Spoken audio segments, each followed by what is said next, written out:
how exactly were you able to leave Hungary and emigrate to the United States? We left Hungary in 1948, which was sort of towards the last in April of 1948, the last few months before the so-called Iron Curtain came down in a strong way, and the borders between Hungary and Austria were mined. So we were actually sneaking through across a man-made bridge, and with my mother and my two younger brothers. My father had already escaped from Hungary 2 years before and lived in Innsbruck, Austria, working for the French occupation there, and we were going to be united with him, but it was still very difficult to travel in Austria for refugees, which is what we were, political refugees, because the country was divided into four zones: Russian, the English, the French, and the American. So each one of these borders were carefully controlled. When you came to America, your family settled in Cleveland, Ohio. Would you tell me a little bit about Cleveland in the 1950s? Yes, we came to Cleveland actually while we were in Austria, where there were several places people were going in those days: Canada, South America, Australia, and the United States. The United States had a quota, so we almost went to Canada. And but we did have some relatives and some other Hungarians, an older generation of Hungarians who came here around the turn of the century, who sponsored us, and that they were very kind, because the people who came at my time had a little bit of a stigma that Hungary fought on the wrong side of the war. So although none of my father was a former officer, although they none of them really liked the Nazis. The country was fighting in the wrong side of the war, and so that was really a wonderful thing that America let people, all this generation of people, but we were different from most immigrants, that we were in a way haves, not have-nots. And the previous generation of Hungarians came here for economic reasons to better their lot. We came to these great cities like Cleveland and Detroit, the great Rust Belt cities is what they're called today, but they were the great industrial cities: Pittsburgh, Detroit, Cleveland, Chicago. And my father, who was actually kind of an intellectual and a bookish person, did work and support us through working in a factory in Cleveland, which is what most of these Hungarians did of that generation.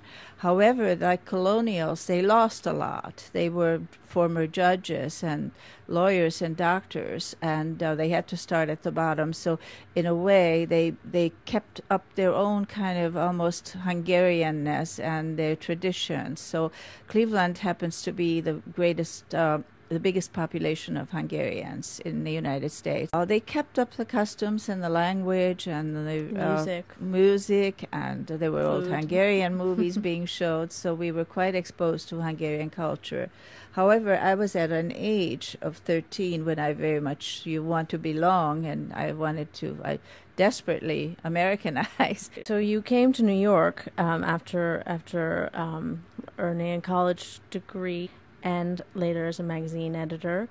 What would you say it is about the Hungarian language that has maybe helped or hurt you as a writer? Well, I left very young. I didn't even finish fourth grade. I think I may have finished my first 4 grades in Hungarian. So, I do think that my taste for learning and the realization that learning and education can take you far.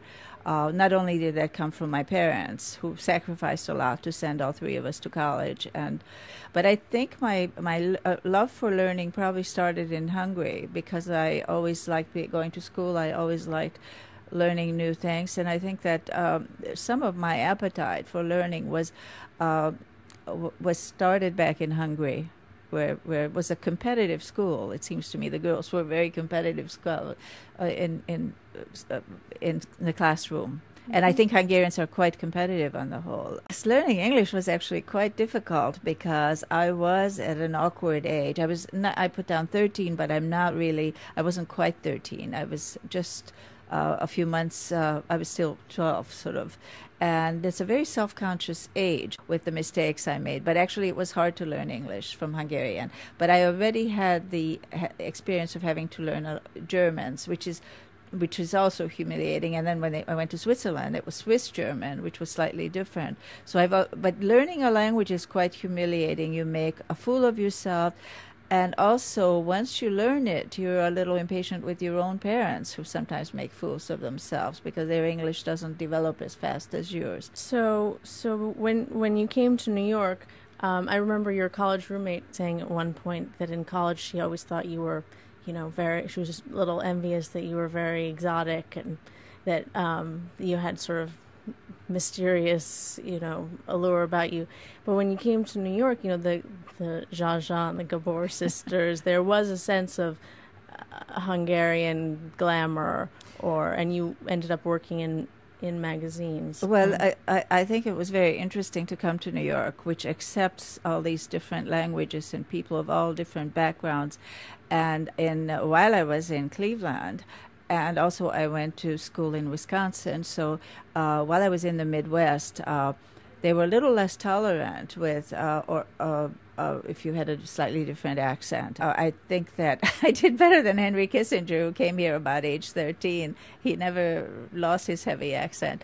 And but when I came to New York, an accent was kind of almost an asset. And what you said about the Gabor sisters, and there were a lot of very lovely women here from Sweden and France, and who were all here in the early 60s trying to get jobs. And in New York, men or even people interviewing for a job were very excited if you had an accent or came from another country. They appreciated having another dimension. You did a short documentary called the Hungarian Spark in America. How would you explain the Hungarian Spark in America? Oh, that's a wonderful question. There were three areas Hungarians did extremely well in America: science, several atomic scientists, Wigner and Teller, and the man, suddenly I can't think of his name, but and several movie stars. They started Yes. three of Hollywood's All big of studios. Hollywood is Hungarian. All of Hollywood. A lot of the early actors, Leslie Howard, for example, was Hungarian.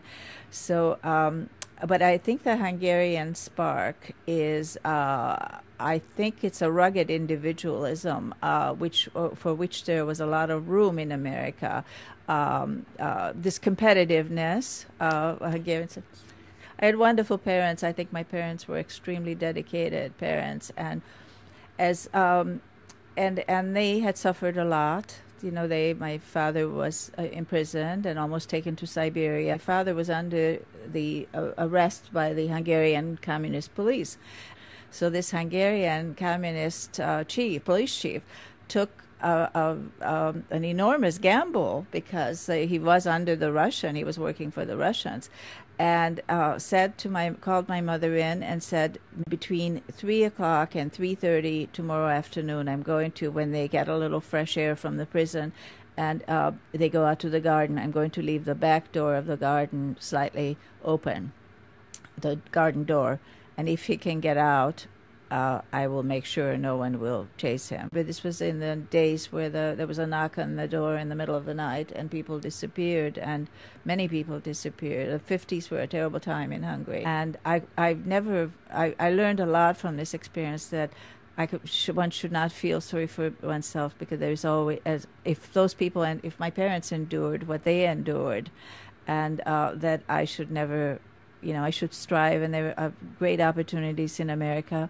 I think my Hungarian heritage and being an immigrant is a very big part of my identity. And I hope that I have given that to my children, that whether it's a street vendor who doesn't quite speak the language, or that this is, to be respectful of other cultures, and how hard it is, that Americanization process. I mean, I'm not saying they're easy people, Hungarians, on the whole, because they do feel very passionately. They're very opinionated on the whole. Mm-hmm. And but to leave it on a better note, I do think that a great belief in education is is at the core of it, that education can get you somewhere.